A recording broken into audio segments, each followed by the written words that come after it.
In the late 1970s, snooker was just becoming more and more popular.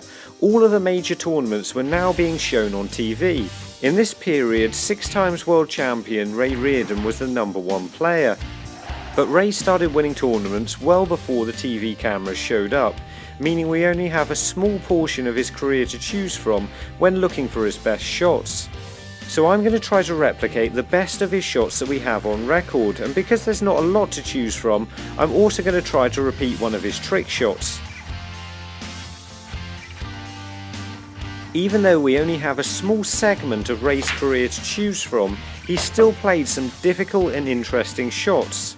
But I'm still looking to play each shot in as few attempts as possible, as accurately as possible, which should give me a good idea of how difficult each shot is to play.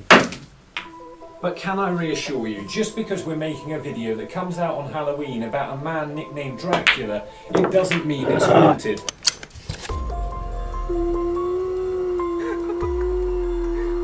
Stop it, Abby. Sorry. Our first shot comes from the 1982 World Championship final, as Ray was being outplayed by Alex Higgins. But he was able to keep the scores close by finishing off tighter games, like this one where he needed snookers. Alex missed the brown, meaning Ray could now win, and Ray was able to pot the brown and give himself a chance to clear up. Potting the brown is a difficult enough shot in itself without having to cannon the blue out and the pressure of the situation. I was pleased to get the shot first time, however I realised I needed to trace a left hand side to cannon the blue out. I got it for a second time but was really unlucky. I cannoned the blue so it was blocked by the pink.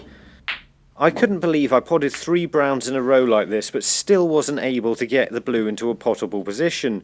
On my 4th attempt, however, I potted the brown again, and this time knocked the blue on. Not exactly the same as Ray, but good enough to give me a chance that I could pot. I didn't really get on the pink, but still potted it. However, I missed the black. Ray, however, didn't miss the black and went on to win the frame.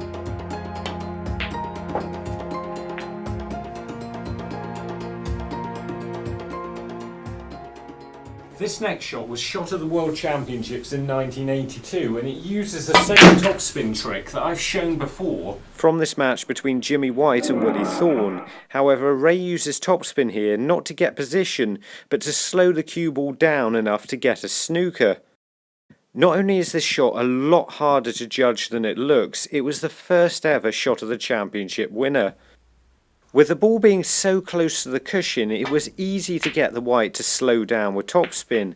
Too easy, and I kept overdoing it. The reason this shot's a lot harder than it looks is if you play the cue ball with a tiny bit of side spin, then it's not going to contact the right point in the red, meaning you'll end up nowhere near the black. If you put too much topspin or too little topspin on the ball, you're still not going to end up anywhere near the black. And if you play it too hard or too soft, you can be way off as well. I got close, even got the snooker on a few occasions, but just like Ray, I wanted the cue ball to be close to the black, as close as I could get it. Now, I wasn't able to get it touching, but I thought I'd managed to get a reasonable effort here.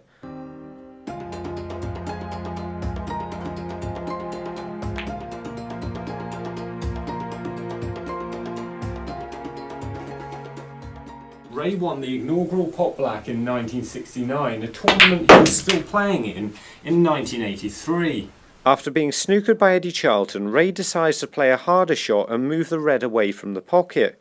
Not only was this a great hit, but he also managed to get it completely safe. However, with the red being so close to the middle pocket, he probably thought he had a good chance of potting it.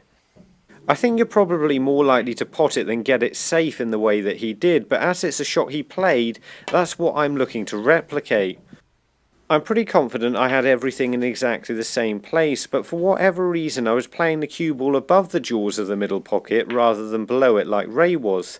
And on my 4th attempt I managed to play a shot that got the balls fairly safe. Wasn't perfect, but I think good enough.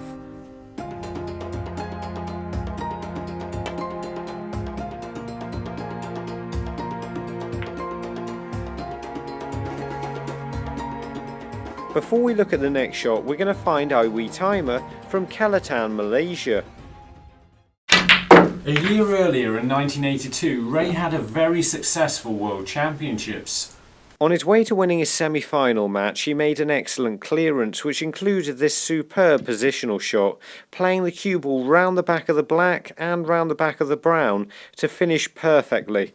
The pod itself is tricky and fairly missable. Fortunately, however, you don't have to play the cue ball with any side spin. You can just play it plain ball, which made it a little bit easier. What makes this shot difficult, however, is if you accidentally play it with a small amount of side spin, the cue ball goes way off course and you don't get anywhere near the brown.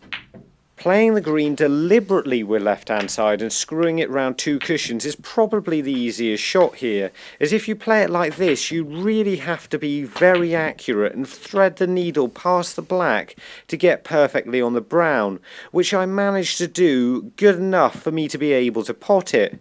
As it was so close to being perfect on such a difficult positional shot, and I was able to make the clearance afterwards, I gave myself 10 out of 10 for this one.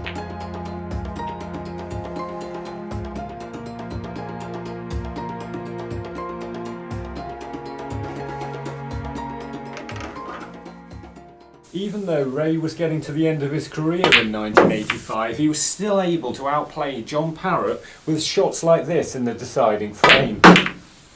This was the telling snooker that gave Ray the chance to make the clearance and win the match by 13 frames to 12, which of course he took. This was a good win for Ray towards the end of his career, because just a few years later John Parrott would become world champion. I'm sure Ray would have loved to have avoided the brown altogether here, but I don't think it's possible to do that and get the snooker behind the yellow. I kept getting the cue ball in the right place but striking the brown a little bit too thick, or I kept hitting it very slightly too thin. Often this meant I got the snooker behind the green, but I wanted to get the cue ball closer to the yellow just as Ray did. This was a frustrating one because I was pretty sure if I just had to get the snooker I could comfortably get it. It was just trying to get the cue ball close to the yellow, and in the end I managed to get the cue ball close to the yellow and behind the green, so I was happy enough with it.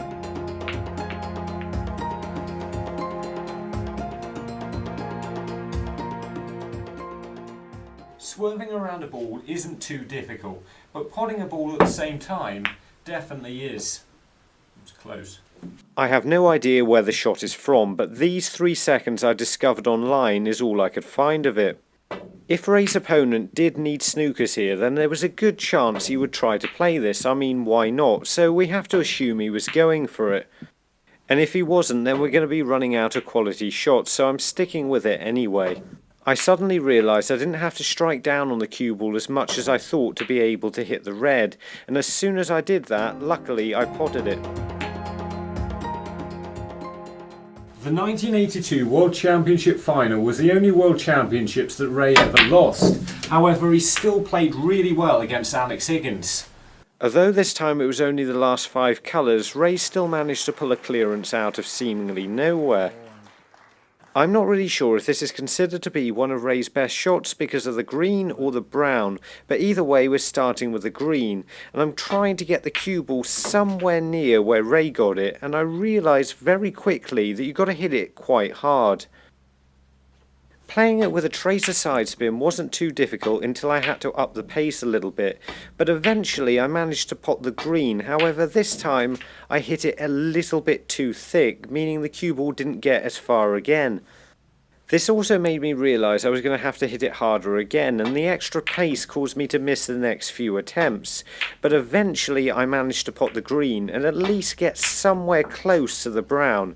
I definitely thought this would be close enough so long as I could pot the brown down the cushion. Even so, I would have liked to have been closer to it. Oh, that's all the way. However, when I got down on the brown, I couldn't have hit it any better. It never left the cushion, and I nearly snookered myself behind the pink. However, I was right in position and managed to complete the clearance.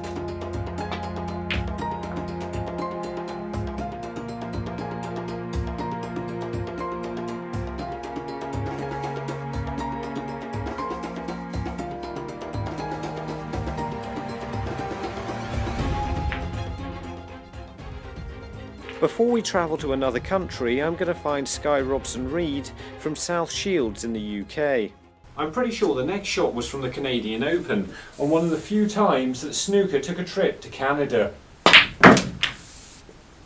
This is one of the easier shots on this list. However, as I said earlier, I didn't have a lot of shots to choose from, and it was either this or Ray just potting a black off the spot. It's still a tricky little shot. You're trying to screw the cue ball off the side cushion with right hand side to hold for the blue. Didn't manage to get the yellow in the right place here, but managed to get the shot quite quickly.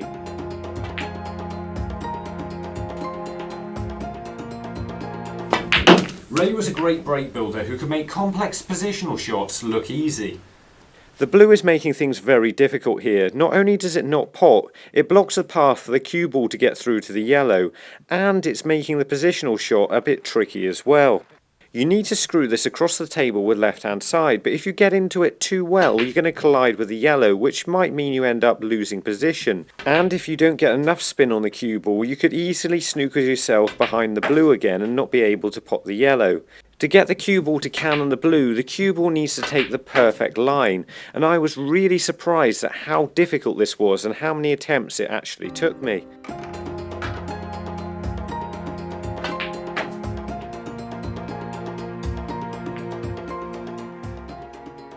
Despite the fact that Ray's arm famously stuck out like a chicken wing, he was still a great potter. And this is just a great example of that, cutting the red back and stunning it down the cushion and leaving himself perfectly on the pink. Even though this is a difficult shot, I was pretty confident I had a chance of getting it first time. And I thought I had.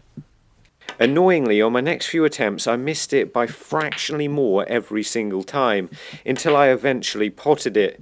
This is definitely a difficult pot from this tight of an angle.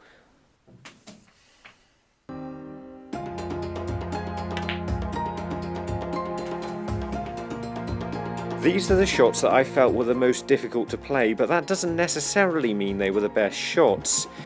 Third was the snooker, leaving the cue ball touching the black. This was very difficult to judge. Second was his excellent positional shot around 3 cushions to leave himself perfectly on the brown. And first was the swerve shot. This was a very difficult one to judge and get right. You can vote for any one of these shots in the poll in the description, but just be glad, like me, you escaped the video with your life. Abby, is that you again? Hello? Oh! Abby is no more. Abby has been eliminated. Break from life shall be no more. Break from life shall be quelled. Break from life shall be quelled. Break from... And remember, before it's too late, don't just watch, play, and make the commitment to becoming a better player by subscribing to the channel and visit the website. See you later.